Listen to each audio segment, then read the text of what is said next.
it's wonderful to have them, and we hope to do more of that in the future. I want to as well say that if you don't have a copy of the Street Porter book, which is a collection of essays that came out of the first 5 years of the Summer Institute, on a sort of first-come, first-served basis, David and I are willing to give you a copy of this book as a reward for coming to the Summer Institute. You can't all dive forward now, though, but and we will sort of allocate toward students, I think, first. But at any rate, we do have some of these left, and we'd be happy to share them with you. So talk to us during a break or after the sessions end this afternoon. It's now a great pleasure to introduce, we're going to do something a little bit different this afternoon, have a more leisurely pace and a somewhat different focus. And so it's a great pleasure to introduce Kevin Hoover to you. Kevin, who's sitting at the front of the room just now, is former president of the History of Economics Society, former editor of the Journal of Economic Methodology, associate editor of the History of Political Economy, just a wonderful person and scholar, and he's going to talk to us. Those of us who have recently been through, or even a long time ago, been through graduate school in economics, of course, know Harrod sort of secondhand, and so Kevin's going to give us a much more rich appreciation of Harrod. Kevin Hoover.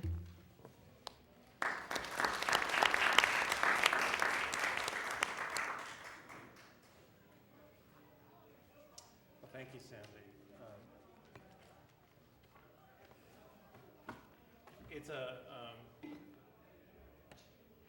odd thing. I was walking over here from lunch, and the topic of discussion was actually how people are distorted in the minds of the profession by never having, in the economics profession, by never having read the original people.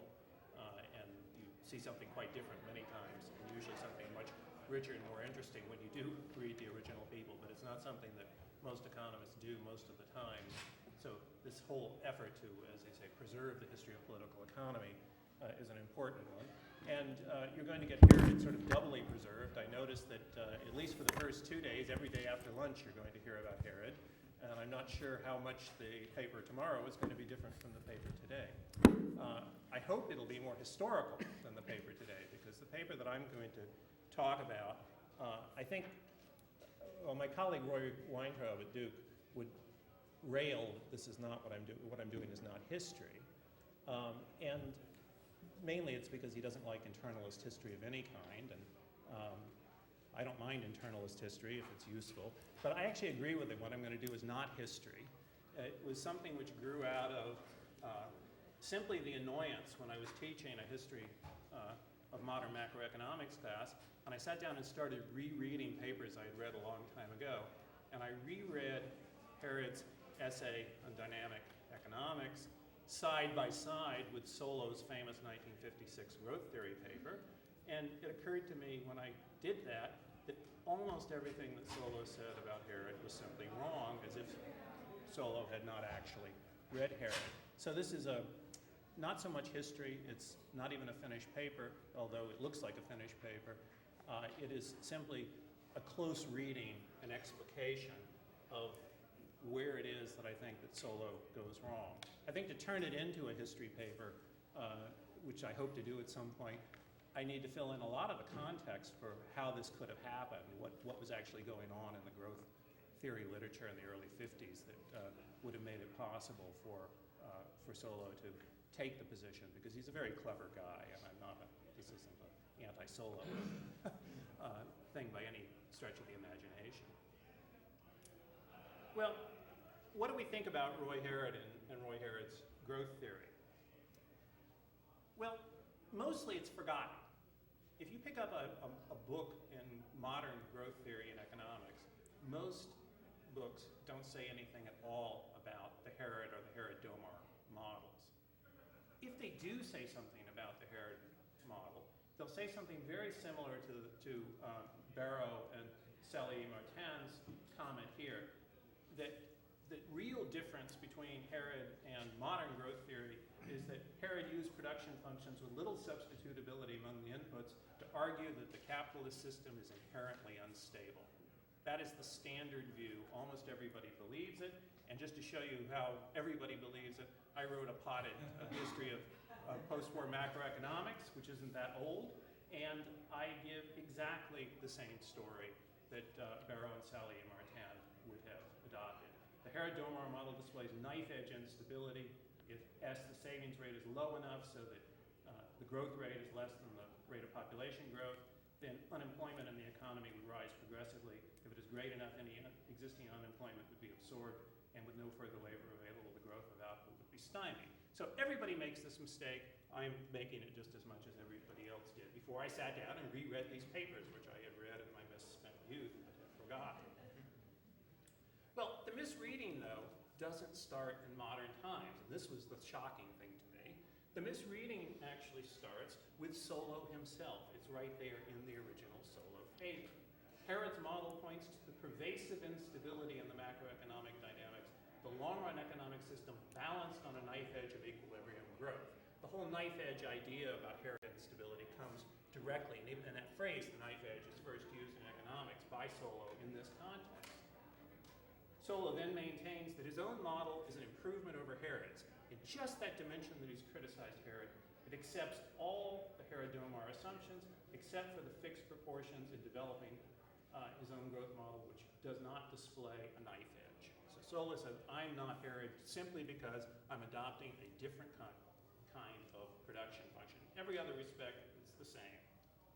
So let me just recap what is actually going on in Solow's interpretation of Harrod. So this is not interpreting Harrod, it's interpreting Solow.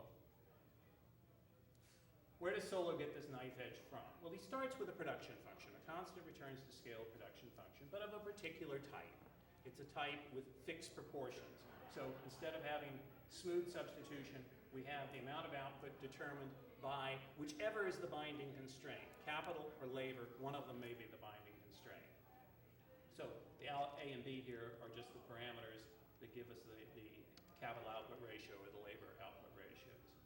And what you can do, of course, with this is if you divide through both sides by labor, then you can take these three variables of output, capital, and labor and re-express it as a function of what they say in intensive form in two variables. Now, typically in your growth theory books today, which you probably learned from, you had Y as a function of K, the capital labor ratio. Solow's own notation is used to R for the capital labor ratio, but it's basically the same thing.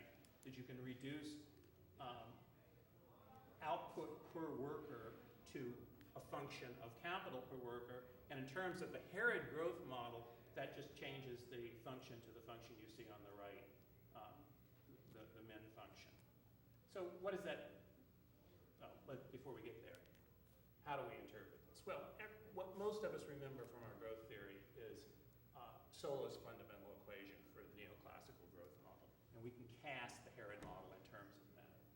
I won't go through the derivation of this, most of you know it, but basically it says that the time rate of change of the capital labor ratio is a function in per capita terms of how much there is available to add to investment. Interestingly, he insists on using the savings rate for investment, and that's a giveaway. So we have production, F of R is our production in per capita terms. We have the savings rate, that's how much is available. And the amount of capital deepening or increasing the capital labor ratio is simply the amount that we can put aside for investment, subtracting off what we have to stay in place, the capital widening, which is the NR term. Okay. And that's our standard Solow growth model. It's what everything in the Solow growth model follows from. Harrod himself has a fundamental equation, which is not Solow's fundamental equation. Harrod has a definition. It defines the warranted rate of growth, and we'll come back to that definition. But basically, the warranted rate of growth is the rate of growth that would make the entrepreneurs in the economy happy if we continued at that rate, and all their behavioral assumptions were continued to be true, is a function of, and again, we're in his notation, of the savings rate divided by the incremental capital output ratio. And I give you the derivation down below. You can work through the math very quickly. But the main point is, it is, in his view, an interaction between the accelerator. So So investment being driven by some estimation of how much demand is doing for our needs for capital, and a Keynesian consumption or savings function written in a particularly simple form. So basically on the left-hand side of the third line down, we have ex-ante savings. This is how he gets it. It's like we need a situation where ex-ante in our plans, the amount of savings which are available is equal to what we plan to invest. And if that happens, everybody will be happy. That's the sense in which it's warranted. We rearrange the terms and we get Harrod's fundamental equation. Okay. I don't know why I've gone over 2 pages here. It's supposed to be 1, but that's all right. It doesn't. We're not going to fit with the computer here. I think I can make the points. No, I can't because it's ugly and the graphs are dumped on top of each other. Got to do something about that.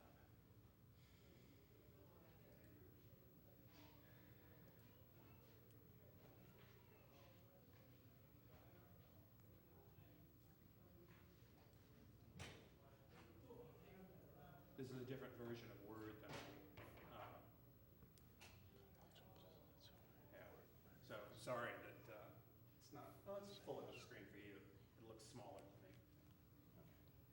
So, what's Solo's version here of the Harrod model? You can take his version of Harrod's production function and you can put it into the context of his fundamental equation, and you can get the graph that you see there. So the upper line with the kink is, the upper line with the kink shows you the production function. The lower line is just that same production function lowered by the savings rate, so it's showing you how much savings is available. The kink is occurring because it's showing you where the labor constraint ceases to be binding, the capital constraint becomes binding. So the slope of the production function on the left-hand side of the graph is simply 1 over A, which is exactly, to change notations, it's Harrod's 1 over C. It's the output capital ratio. So the slope of the savings, or the slope of the production function is the output capital ratio. And that means that the slope of the savings function, where we're multiplying that through by S, is in fact Harrod's warranted rate of growth. Okay? So we can read Harrod's warranted rate of growth right off of the diagram, which is really the point. And then to put it into Solo's terms, we can graph out his fundamental equation by thinking about the savings function, which is the lower kinked function, and the ray from the origin that's marked there as n subscript 1r, which is telling us how much we need for capital widening, how much we need to stay in place with the capital labor ratio. And the equilibrium of the system is where those 2 points cross, which is where you see the vertical line coming down. And then down below it, in panel B, you have a phase diagram. And the phase diagram basically says, if you're to the left of that equilibrium point, then your savings outstrips your need for capital widening, and you increase the capital labor ratio, and you move, the whole system moves to the right. And if you're to the right of the equilibrium point, then the whole system moves to the left, so it's going to be stable and bring you back to the equilibrium point. But it's not a very nice equilibrium in Solo's view with Harrod's production function, because with Harrod's production function, it means that you actually have excess capital. You're wasting capital. You have an equilibrium. There's a definite point you're going to go to, but you're in a situation where you're not using resources efficiently. Now, on the other hand, that's on the assumption that the needs for basically the N is the population growth rate. So that's saying that the growth of the labor force, if it's low enough, will put you in a situation like that. But if it's higher, it could go up to the upper line, the N2R line, which is the highest straight line from the origin up there. And then it doesn't intersect the savings function at all. And if it doesn't intersect the savings function, what it is saying is that you never have enough savings to stay in place. You're always eating up your capital, and you're always reducing capital per worker, which is shown in panel C as that phase diagram. And this is the gross instability of the system under Solo's interpretation, is that if you step off of the equilibrium position one little bit, then you end up collapsing the economy to where there's no production at all. That's the wild instability that he's worried about. And of course, there is one happy medium. If we happen to have the population growth rate, the natural rate of growth, as Harrod would call it, just right, then the population growth rate lies right on top of the savings function, and we have a perfectly stable equilibrium and everything is fine, which is in panel D. Now, that's Solo's interpretation of Harrod. What about Solo's own model? Well, Solo says all of the Harrod-Domar assumptions, except fixed proportions in developing the growth model, are employed, and that his model does not have a knife edge. So there's the whole list. I won't read them. There's a whole list of Solo's assumptions, all the things that he thinks are true for him and for Harrod, and then he says, and the only thing that Harrod is dissenting from is the fixed proportions production function. So in Solo's model, why do we not have the problem that we had with the Harrod model of the economy collapsing to zero, or having an equilibrium, but having an equilibrium in which there was excess capital? That's not really an equilibrium, because if there's a price system in the background, the price system doesn't like wasted things sitting around. It would price them at zero. So we still have problems. It's not even as good as I portrayed it to be. Well, the standard Solo model is given by the natural growth line, the capital widening line, the lower ray from the origin, intersecting the savings function, which is now smooth. There's no kink in it. Because there's no kink in it, that's the substitution that's going on between capital and labor. The technology adjusts, and so we reach an equilibrium. It's a stable equilibrium as shown in panel B, but it's one that doesn't have any leftover capital or waste. Everything is used and used efficiently because we can adjust the ratio at which capital and labor are used with respect to each other. That's what Solo thinks solves the problem. But he should have been warned, because even in his own paper, he points out that you can't get rid of Solo instability, or Harrod instability, merely by getting rid of the kinked production function, the fixed coefficients production function. In fact, if your natural growth rate lies high enough so that the capital widening line is very steep relative to the production function, which is shown as the upper vertical straight line coming from the origin, the upper ray from the origin, you can actually get the capital widening line to lie entirely above the savings function, even when you have smooth substitutability, and then you have collapse in exactly the same way that Harrod does. Now, why do we not learn that in our growth theory books? Well, it's very simple. Most of the production functions that we look at, like the Cobb-Douglas or CES production function, have the property that they take off vertically from the origin. So you can't make a ray from the origin steep enough to always lie, or to ever lie, above the savings function. So that case can't exist with many of the standard production functions that we look at.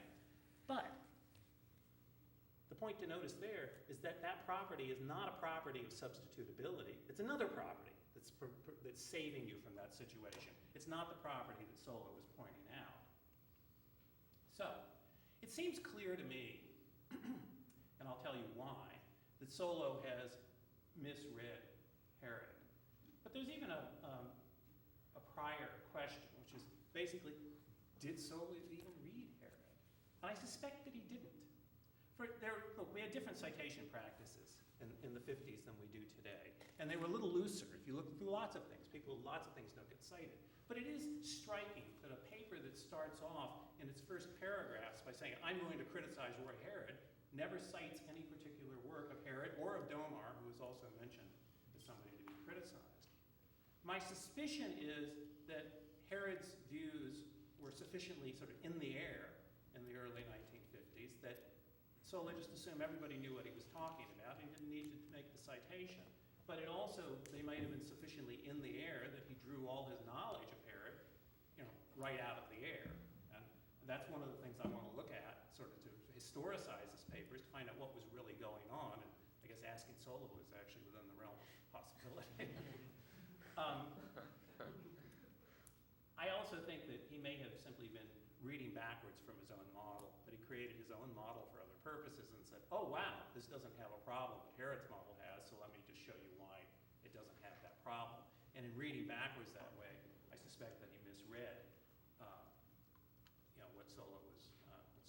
what Harrod was doing. Well, where does Solow go wrong? Well, the answer is everywhere. Of all the 8 assumptions that he makes, I think every single one of them Harrod would dissent from. Now, some of that, I think, is trivial. Some of it is you'd say, look, we're dealing with highly simplified models. We know how to modify them in the right ways. There's no problem with it. So I'm not going to make a point about them. But the point where I think it is really quite important is his assumption that makes a big difference to Harrod that you have constant coefficients production function. I think that's simply false. And assumption number 8, that's a key one. He says the identity of ex ante and ex post save investment, which guarantees the identity of ex ante investment and savings, allows the accumulation of capital to be described by the savings function alone. Solow simply assumes that we don't have any particular kind of possibilities that people's plans are frustrated. That's a basic assumption, and it's certainly not one of the assumptions that Harrod would have adopted. So the most important difference between Harrod and Solow is that essentially they address different conceptual problems. Solow's problem is the problem of long-run economic growth. He wants to describe why an economy over decades or centuries has developed in the way that it's developed. The title of his paper is A Contribution to the Theory of Economic Growth. He says everything in my model is on the neoclassical side of the coin. Most especially, it is all full employment economics and the dual aspect of equilibrium conditions and frictionless competitive causal system. All the difficulties and rigidities which go into the modern Keynesian income analysis have been shunted aside. He doesn't want it to be a short-run model, not a model of crisis, not a model, since it was mentioned this morning, the real business cycle. Real business cycle models try to use a Solow growth model to describe a business cycle. He doesn't want to do that. He wants a model of long-term growth. And the principal problem for Solow is how does the warranted rate of growth, in other words, what makes the entrepreneurs and the consumers in the model happy, that rate of growth, how does it come into an equilibrium with the natural rate of growth, which is essentially the growth of the labor force plus the growth of productivity. That's his adjustment problem. That's his conceptual problem, what he's trying to solve. Harrod is not trying to solve that problem. Harrod's essay is not called an essay on growth. It's called an essay in dynamic theory. By dynamic theory, what does Harrod mean? Well, dynamic theory would not profess to determine the course of events in detail, but should provide a framework of concepts relevant to the study of change, analogous to that provided by the static theory for the study of rest. The principal problem for Harrod is the relationship not of the warranted to the natural rate of growth, but the actual to the warranted rate of growth. In fact, it's exactly the problem that Solow has set aside by saying that ex ante always equals ex post. It's what happens when our plans are frustrated, what forces generate in a moving equilibrium to move us either away from it or towards a moving equilibrium. And by a moving equilibrium, he thinks of the line of output traced by the warranted rate of growth as a moving equilibrium in the sense that it represents that one level of output at which the producers will feel in the upshot that they have done the right thing and which will induce them to continue on the same line of advance. That's the sense in which he means it's dynamic, and it's the stability of that moving equilibrium that he's concerned about. There is no, despite everybody saying it, including me, there simply is no fixed proportions production function in Harrod. First of all, there is no explicit production function at all. It simply isn't there. It's never written down. It's never discussed. And even basically his view of the economy is an economy of heterogeneous producers, so the idea of writing down an aggregate production function is simply antithetical to his way of thinking about the economy. And if you were to have a fixed proportions production function, you would have to have it with a fixed capital output ratio, which is the C in Harrod's model. Well, a lot of the paper is devoted to explaining how C changes, how C might change in a business cycle, how C might change if you have a long period of well-managed economy and steady growth. C changes all the time in Harrod's view. The value of C depends on the state of technology and the nature of the goods constituting the increment to output. It may be expected to vary as income grows and in different phases of the trade cycle, it may be somewhat dependent on the rate of interest. C may also be expected to vary with the size of income, for example, owing to the occurrence of surplus capital capacity from time to time. So we don't expect, in Harrod's view, to see constant coefficients production function in any form. But the absolutely key difference, I think, isn't even there. The key difference is in this idea that Solow has that he can, by assumption, say that ex ante equals ex post, which makes sense for Solow. He's thinking over a long period of time. He's trying to abstract from the business cycle. He's trying to say, what is it that made the economy in the US go from a per capita income of $500 in 1800 to a per capita income of $40,000 today? And most of that is not through misperceptions. So for its purposes, it's perfectly fine. But those aren't Harrod's purposes. And for Harrod's purposes, ex ante and ex post cannot be the same. And Solow simply gets this wrong. A remarkable characteristic of the Harrod-Domar model, Solow writes, is that it consistently studies long-run problems with the usual short-run tools. Well, that's just false. It's not trying to study long-run problems. It isn't until more than halfway through the essay that Harrod even mentions the natural rate of growth, that is, the long-run rate of growth. He doesn't think about that. He's concerned about Keynesian problems. Basically, what he's saying is, Keynes wrote down a static model from which he wants to get business cycle analysis. That's fine as far as it goes, but I want to better understand the forces that make that model change. I don't want a static model. But he's cast his whole analysis as how to make Keynes dynamic, and that's not the growth theory problem that Solow was looking at. Harrod's mechanism, as we've already seen, is a marriage, and this is his language, a marriage of the acceleration principle and the multiplier theory. When ex post investment falls short of ex ante investment, output is stimulated as producers react to unexpected and undesired reductions in inventories. So we can illustrate the importance of this assumption about ex ante and ex post by simply thinking those of us who've had graduate training or have done graduate teaching in macroeconomics today. Because if you look now that we have rational expectations models, one of the interesting characteristics of optimal growth models, which Solow's model is not, an optimal growth model has a utility function and has people maximizing their utility over time, trying to pick, instead of having a fixed savings rate as a parameter, it tries to pick the savings path that maximizes utility over time. And if you add to that kind of optimal growth model rational expectations, many of us will remember that one of the characteristic things you get is a model which, if you look at the phase diagrams, is wildly unstable almost everywhere. Every point, just throw a dart at the model, you'll find a point that's unstable. However, almost all these models have a stable saddle path. One narrow ridge that goes back to the equilibrium. And the argument that's made is, with rational expectations, you can simply jump to the stable saddle path and converge back to the equilibrium in a stable way. That's how we're all taught to solve those models. Well, now imagine an optimal growth model where I get rid of your Cobb-Douglas or CES production function and put in a Harrod, I'll say Harrod in quotes, a Solow version of Harrod, a fixed proportions production function in that model. And you know what? It's wildly unstable everywhere, except it will have a saddle path. We can jump to the saddle path, and we can go right back to the equilibrium. So the way we're taught growth theory today should have kind of immunized Harrod against Solow's criticism. But we've put Harrod in one box, and we treated the modern models as if they're something that grew out of Solow. But we can see that what's going on, what is it rational expectations is doing in that kind of context? Well, what it's doing is precisely to solve Harrod's problem. Harrod's problem is that ex post outcomes may not be what you planned.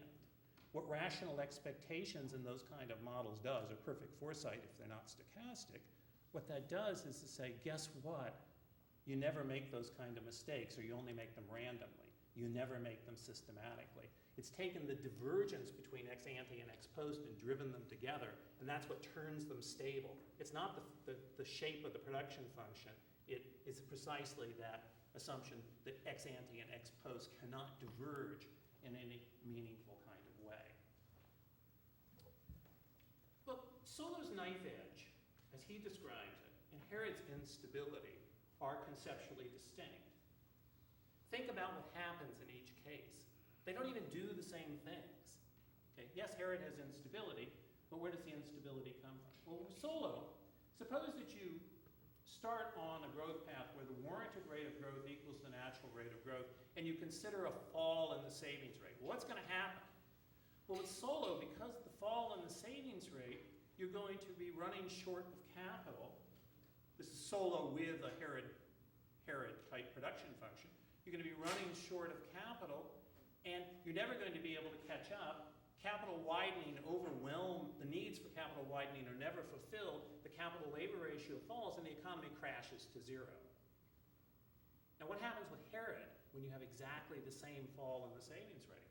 Well, fall in the savings rate for Harrod says, wait a minute, people are consuming more than firms thought they were going to consume.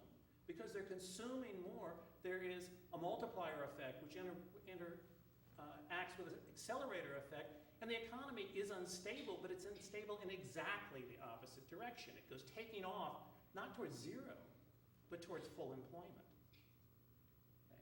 So they both have an instability from this situation. The instabilities are not the same. They run in exactly the opposite directions. So if you think about this, you can think about it as an analogy. And the problem is that getting the natural and warranted rates, or the actual and warranted rates together, any of those combinations, is you're walking on a tightrope. What Solow wants to do is to trace out the path that the rope takes and ask whether it leads to a platform in a desirable location. Harrod wants to do something different. What Harrod wants to talk about is how difficult it is to stand up on the tightrope. He doesn't care so much about where it leads, but he wants to say, what is the likelihood of you actually being able to stay standing as you try to move across this tightrope? His lack of interest, and one way you know this is because he's not interested in Solow's problem, is because he has a lack of interest in the lag dynamics, for instance. He explicitly says, well, I'm interested in a multiplier accelerator interaction. I'm not like Paul Samuelson. I'm not going to write down what all the lags are and then work out the path to show you exactly where the economy goes. That's not what interests me. What interests me is, will you stay on the path at all, or will you fall off? He's not interested in the long run, particularly, until very near the end of the paper. And despite the fact that he doesn't, unlike Solow, he doesn't give you a theory of the adjustment of the capital labor ratio, he does give you quite a rich discussion of how the capital labor ratio is going to change. And he knows it's going to change, but he also knows that it's not going to solve his problem. Those kind of adjustments are not going to get rid of the instability that he's interested in, even though they may get rid of the instability that Solow is interested in. Okay, so that's basically the case. Solow has, in my mind, clearly misread Harrod. They have very different objects, and that if he had sat down for 2 hours with the paper and read it carefully, he wouldn't have said many of the things that he said, and most of our textbooks wouldn't reflect many of the things that they reflect. But there's another question here, which is there any loss from that? There's one view of the reason why Harrod doesn't show up in a lot of modern textbooks and say, well, look, it was just a bad start anyway. We have a much better theory. Well, we have a much better theory for what? Maybe for long-run growth, but have we really answered the short-run dynamic question that Harrod was really interested in?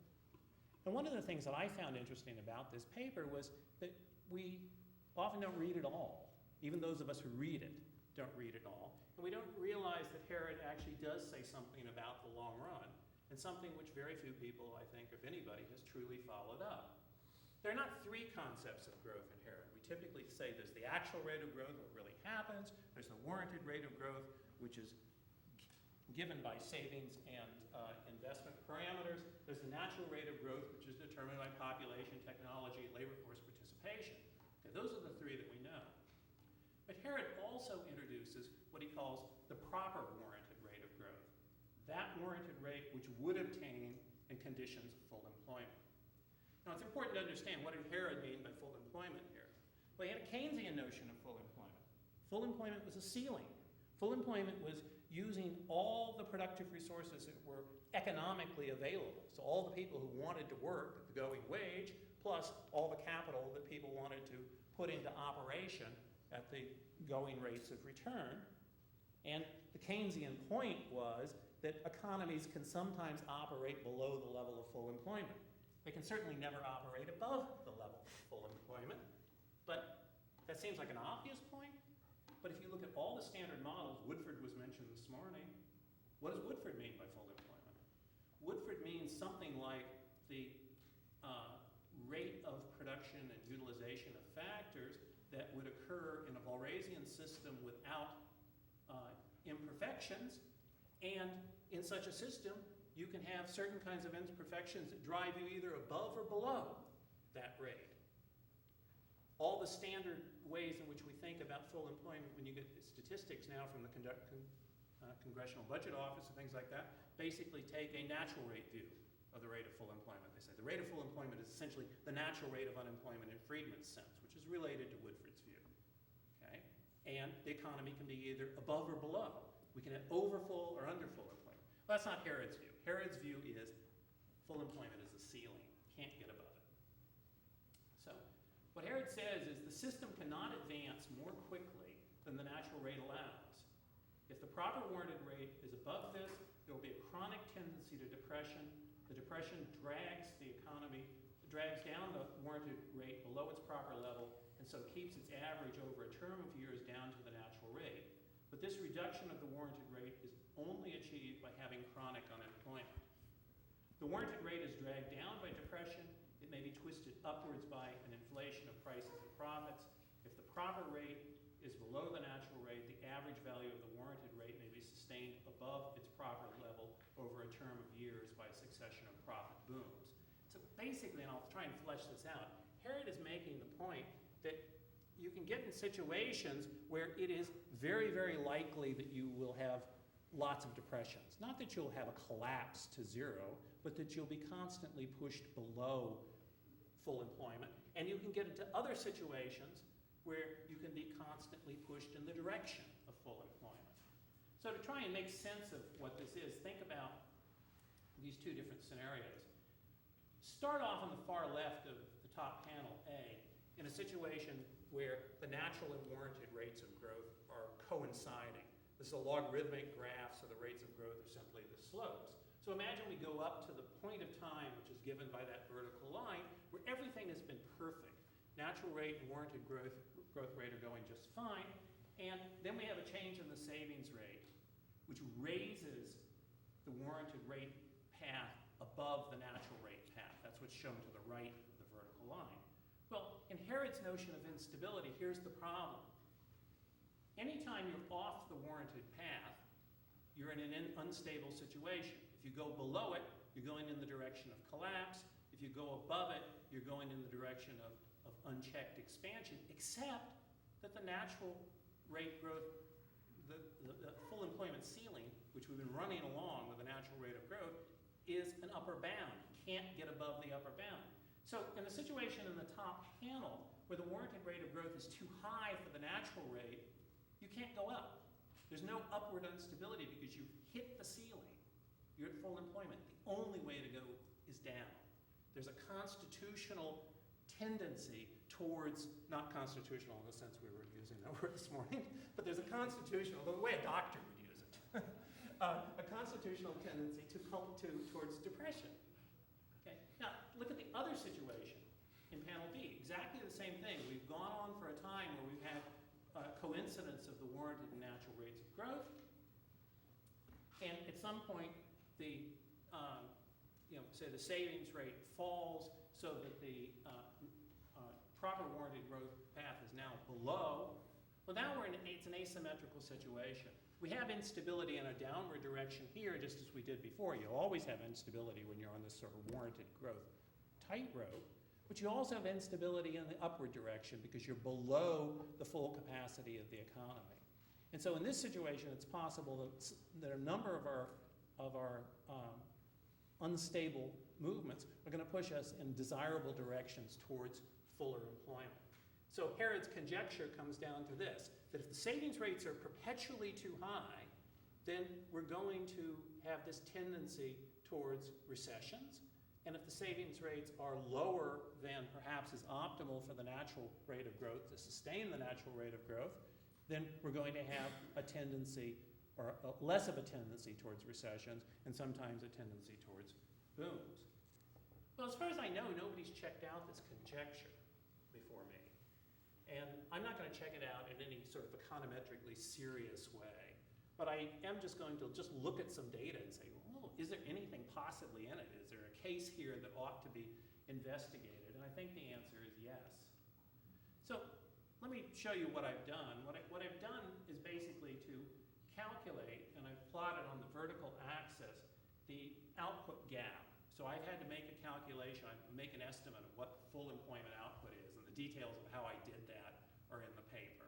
And then I've subtracted, or figured out as a percentage, what the gap is between the full employment output and the actual output. So the bigger these numbers, the more in a recession we are, going up vertically.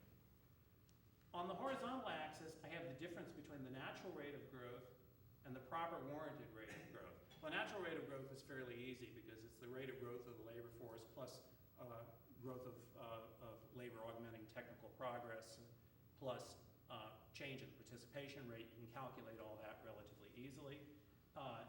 And then the proper warranted rate of growth is a little harder, and again, that's described in the paper. But Harrod's idea of what the proper warranted rate of growth is it's given by the capital output ratio and the savings ratio that you would have at full employment. So there's some conjectures in that calculation, but I've explained how it's done in the paper. So what do you expect to see if Harrod's conjecture is correct?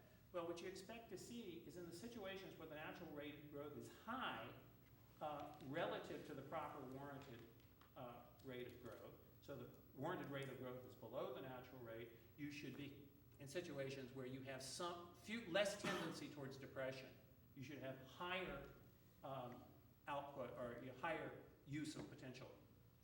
And in the other situation where the natural rate of growth is lower than the proper warranted rate of growth, in other words, to the left side of the diagram, you should have more tendency towards depression, higher output gaps. So basically, if Harrod's right, these data should lie along a downward sloping trajectory, which is exactly what you find. This is just all done in Excel. It's not highbrow econometrics. Just put the regression line through the scatter points, and it is downward sloping. And for this kind of work, even the fit is not all that bad. So this seems to back up Harrod's conjecture. Now, one of the first objections that anybody is going to make is that in the sort of far upper left corner, there's some really high output gaps. What is that? Well, that's the 1930s. That's the Great Depression. Now, what would happen if I took that out? Well, it wouldn't fit quite as tightly, but it would still be downward sloping. I've done that. So it's not, these results, of course, are conditioned by the Great Depression and their actual numbers, but their quality is very much the same whether or not you have the Great Depression in or not. Now, the only claim I want to make for this is that this lays out a prima facie case to answer. Harrod has a conjecture, which as far as I know, nobody bothered to check out. I've checked it out enough to say that there's something there that that modern macroeconomists, not historians, modern macroeconomists ought to think about, which is whether the configuration of savings and investment behavior in the economy doesn't establish a kind of tendency towards either recession or towards boom. Now, this came up this morning, this discussion of Christina Romer's work on whether or not GDP is more stable in the post-war period than previously. I actually had a student, Mark Siegler, at Davis, where I used to teach, who did a very careful study of the data, much more careful than Romer's about the data sources, and of cross-national comparisons, because other countries had better data than the US, so just looking at US data was not the best thing to do, and basically found that Romer's results were not correct, that it is true that we're more stable than now than we used to be. But there's also a very simple test of this that I use in my class sometimes, which is worth looking at. Go back and get the NBER data for business cycles. And plot, I do them as vertical lines, but you can plot them any way you want, but just simply plot each year in which any part of the year was in recession. And just look at that plot, and you'll see that the density of points is much higher before World War II than after, and higher before 1980 than after. We've lived through, and this is probably why the present crisis, which I believe people are probably reacting to a little bit hysterically, the reason why they're reacting so hysterically is we've gotten unused to the idea that the economy can go down the way that it used to go down quite frequently. Okay? And those kind of observations are all consistent with Harrod's conjecture that in fact, one of the reasons why we might, and this is what it's saying, one of the reasons why we might have been more stable recently is precisely the thing that is often deplored, the low U.S. savings rate, meaning that we have a tendency dynamically to hit the ceiling rather than to collapse to the ground. That's a pretty Keynesian message in an audience that I think is not probably entirely Keynesian, but as I pointed out in a talk, the other day that Keynes' stock seems to rise with every fall in the GDP. So, thank you.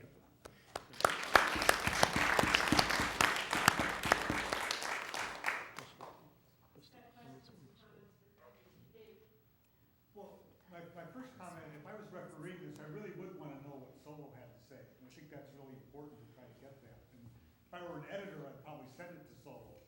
Well, actually, I will send it to Solo. We had Solo down to Duke 18 months ago for a conference on the development of growth economics. I didn't have this paper written at the time, and we did talk to him a little bit about it. And I think what we're going to find out is that he wasn't doing sort of careful historical scholarship, but was doing his own thing. Right, but some follow-up things on that. Some people that aren't sort of barking here, I'm wondering about, I don't know when Harrod died, and if he died. 78, I think. Well, the issue of why didn't Harrod comment on Solo? And the other person, even more so, that you don't mention at all really, is Domar. Right. And they were colleagues together, and there's also the issue, since Solo lumped them together, they commonly are, is Domar's model, does it have the same flavor set of issues as Harrod's?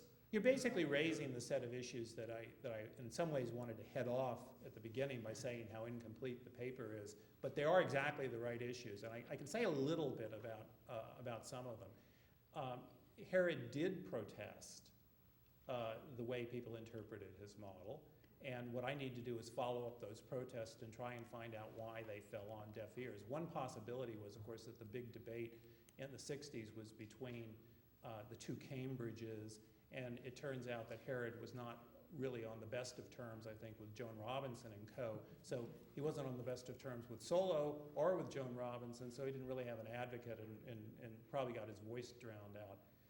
Domar actually explicitly embraced the Solo model once it came out. One reason why, and I think their models are pretty close, but again, it's something I need to follow up. But one reason for that may have been the different context in which otherwise formally similar models were being used.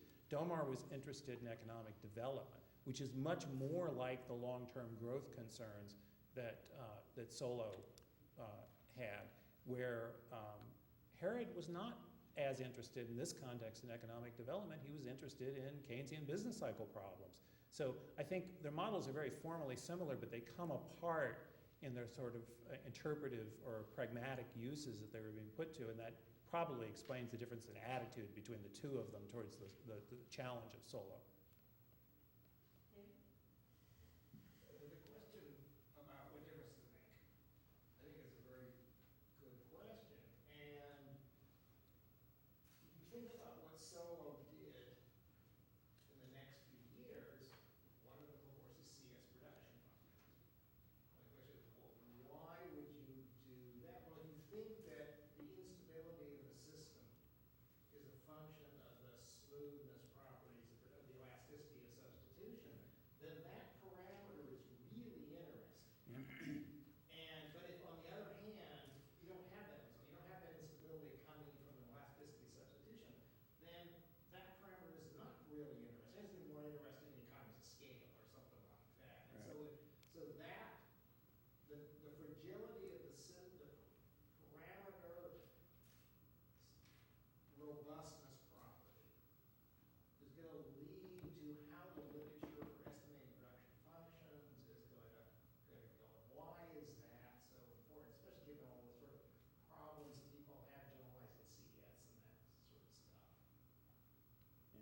I think that's right, and I also think from talking to Solo that he is still interested in those kind of problems, and you know there's still new things that they find out about substitution, and it's interesting that you solve as I pointed out, you solve a lot of the instability problems in optimal growth models by having rational expectations, but he's no friend of rational expectations, so he doesn't want to solve them that way. He wants to get down more to the technological, to our technological accounts. But also, it's important to point out that Solow is not an anti-Keynesian. He's very pro-Keynesian. He really believes in the importance of the same kind of short-run problems that Harrod is interested in. It's just when he's putting out the growth model, he's particularly interested in the longer-run problems. And this shows up, following up your CES production function all. If you look at Solow's 57 paper on growth accounting, that's meant to be a long-run problem for him, and it's an interesting paper and a great deal of use. But he would totally deprecate the way that it is used by Kidlin and Prescott, for instance, to take the Solow residual as the driver of business cycles, and that wouldn't make any sense to Solow.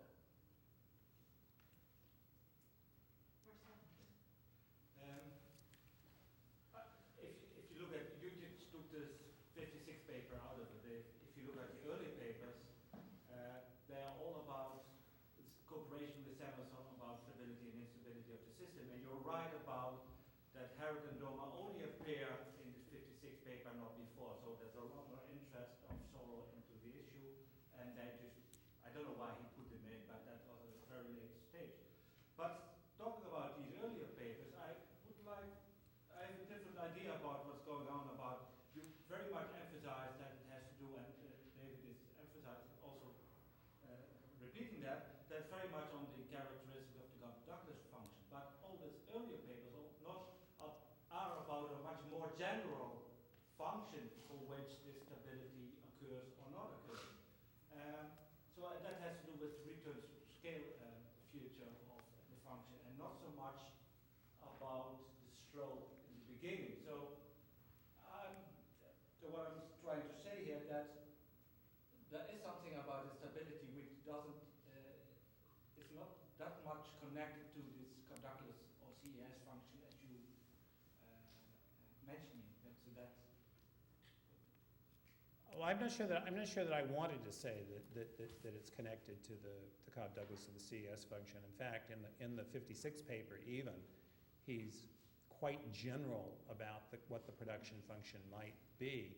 And in the 57 paper, he looks at a whole range of functions which look very odd to us. They're not the functions that come up out of our normal textbooks today, precisely because he's not committed deeply to one or other of them and thinks that many of them might be reasonable. So I take your point, and I'd like to go back and look more carefully at the earlier work that he was doing with Samuelson and before the 56 paper. But I think David is right that the focus on the CES function was partly because the Cobb-Douglas function was so tractable and useful, but pinned you down on the substitutability issue, and the CES function gave you a possibility of generalizing a tractable function. It didn't mean that there wasn't a whole lot of other functions, but they weren't necessarily as tractable, and I think one of the reasons why you got a long shelf life to both Cobb-Douglas and CES is precisely because people can handle them so easily. And Solow, just as a matter of methodology, has always been somebody who was not a purist, but would grab whatever would work smoothly and efficiently. And so I think there's something to David's point for that reason. I wonder if have you looked at a book written by R.G.D. Allen called Mathematical Economics? It was a big, we call it the Big Allen to differentiate it. Yeah. From graduate school 40 years ago, maybe more than 40 years ago, and I haven't seen that book, but I remember Mathematical Economics by R.G.D. Allen. He had a whole lot of discussion of Harrod's growth model,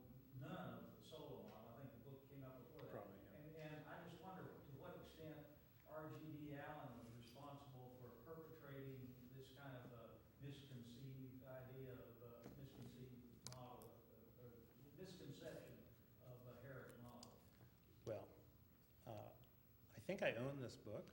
I certainly looked at it as an undergraduate because I had that kind of sort of backward-looking education. I don't remember what's in it, so I need to go back and look at it. I wouldn't have even thought to look at it. I don't think Solow himself cites it, but then we saw that he didn't cite Harrod, so that doesn't prove anything. We have the Solow papers at Duke, so I might see if I can find something in there. That is the museum in which all I welcome the suggestion, and I will go back and look at it, because I wouldn't have even thought to do it before you mentioned it. And the other thing is, Hicks had this theory of the cycle, in which the cycle bounces Yeah. between ceiling and floor. Right. Did he incorporate some of Harrod's ideas in building that model? Yeah, I think the answer to that is clearly yes. Again, it's been a long time since I read Hicks, and I ought to look at it again just for this paper, but that's another book that I read in my youth. But it was certainly an idea that the cycle there was being driven sort of less by the internal forces and more by the constraints. And but to make that work, you have to have forces that want to bounce you from one constraint to the other. And I think that his, as well as I remember, his treatment is very much in sympathy with Harrod's. But then so is every multiplier accelerator model. And multiplier accelerator models were not new to Harrod, even when he wrote this paper. So he's in fact trying to distinguish himself from the tradition in which, for example, Samuelson stood of writing tightly parameterized difference equation models. I mean, some people slang Harrod and say, well, that's just because he was a crummy mathematician, which is true. He was a crummy mathematician. But I think he had a principled reason for wanting to say that's not quite the issue. I'm not trying to tell you what the paths are. I don't think that's a worthwhile enterprise. What I'm trying to tell you is it's really difficult to stand up on a moving growth path. Kevin, I really like how you use history to actually do economics. That's fascinating. I just had a sort of a humdrum empirical question. Have you tried to plot this, or are you going to plot this for, say, Germany, which has a high savings, and look at what the relationship between the natural and copper warranted growth rate for other kinds of economies is? I thought about a cross-country study, and I haven't done anything about it. I think that would be interesting, not for this paper, but to sort of go beyond the prima facie case that I'm making here. But I gave the paper in March in Japan, and a Japanese economist sent me his own calculations of such a thing, and he gets the same effect for Japan. That's all I can. Initially, when I started to think about the question, I thought, Japan would be nice because they have high saving and such a depression. But that's why I actually brought up Germany, because I thought, high saving yet their economic cycle seems to be closer to the American. I mean, not the same, Yeah. but closer to the American. I think this is not so hard to do. I mean, it's not like I had loads of time, but it's not so hard to do that I couldn't get a good undergraduate writing an honors thesis or another student to do a really thorough cross-country comparison. I think it would be fascinating, but I don't really know the answer except for Japan.